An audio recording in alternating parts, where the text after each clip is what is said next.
অযোধ্যায় রাম মন্দিরের অভিষেক অনুষ্ঠানের অংশ হিসেবে 16 জানুয়ারি থেকে 22 জানুয়ারির মধ্যে সংগঠিত হওয়া কিছু ইভেন্টের সম্পর্কে আজ আমরা জেনে নেব।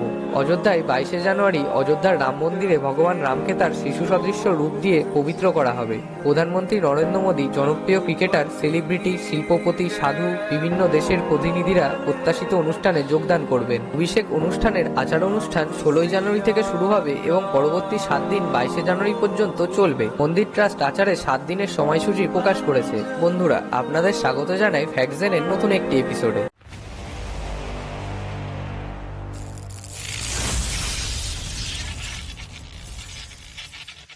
প্রথমে আমরা 16 জানুয়ারি কি হবে তা জেনে নেব। 16 জানুয়ারি মন্দির ট্রাস্ট দ্বারা নিযুক্ত হোস্ট প্রায়শ্চিত্ত অনুষ্ঠান পরিচালনা করবেন। 10 বিধ স্নান হবে সরয়ূ নদীর তীরে।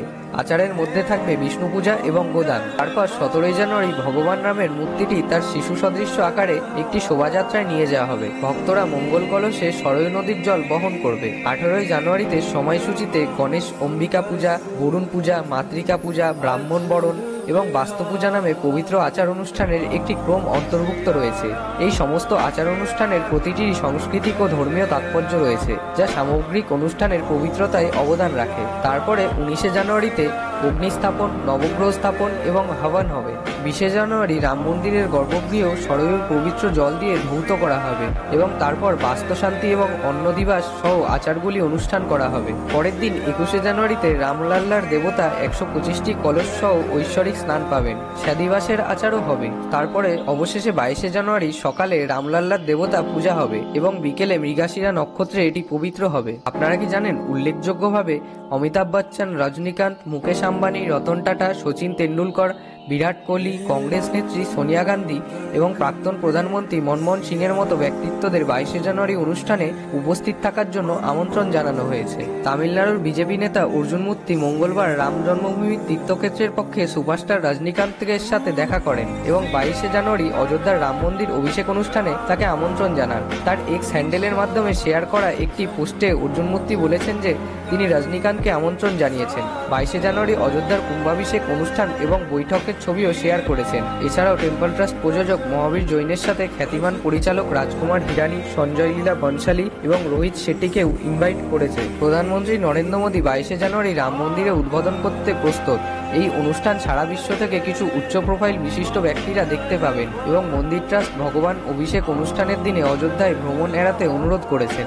বিশ্বব্যাপী হিন্দুদের জন্য অযোধ্যার মন্দিরের উদ্বোধন অত্যন্ত ধর্মীয় ও সাংস্কৃতিক তাৎপর্য ধারণ করে। এটি ভগবান রামের জন্মস্থান বলে বিশ্বাস করা জায়গায় মন্দির নির্মাণের জন্য 1 দশক দীর্ঘ আন্দোলনের সমাপ্তি চিহ্নিত করে। রাম মন্দিরের নির্মাণ লক্ষ লক্ষ হিন্দুদের অটল বিশ্বাস এবং ভগবান রামের প্রতি তাদের উৎসর্গের প্রতিনিধিত্ব করে। অনুষ্ঠানটি ধর্মীয় সীমানা অতিক্রম করে এবং ভারতীয় সমৃদ্ধ সাংস্কৃতিক টেপেস্ট্রি প্রদর্শন করে, যা মানুষকে ঐক্য ও সম্প্রীতির চেতনায় একত্রিত করে।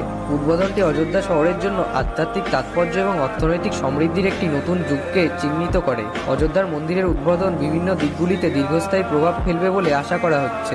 অযোধ্যা তীর্থযাত্রা এবং পর্যটনে বৃদ্ধি পেতে পারে, শহরের অর্থনীতি এবং অবকাঠামোকে বাড়িয়ে তুলবে। অনুষ্ঠানটি হিন্দু ঐতিহ্য এবং শিল্পের প্রতি নতুন করে আগ্রহ জাগিয়ে তুলবে বলে আশা করা হচ্ছে, যা একটি সাংস্কৃতিক পুনর্জাগরণ ঘটাবে।